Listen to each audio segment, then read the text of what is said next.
تقدیم به پدری که ندارم. میان تمام نداشتنها دوستت دارم. شانس دیدنت را هر روز ندارم، ولی دوستت دارم.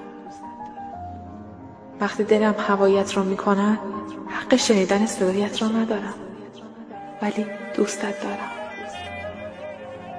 وقتهایی که روحم درد دارد و میشکند، شانه‌هایت را برای گریستن کم دارم، ولی دوستت دارم. وقت دلتنگی هایم آغوشت را برای آرام شدن ندارم، ولی دوستت دارم.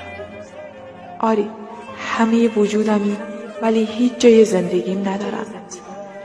و میان تمام نداشتنها باز هم با تمام وجودم دوستت دارم. پدرم.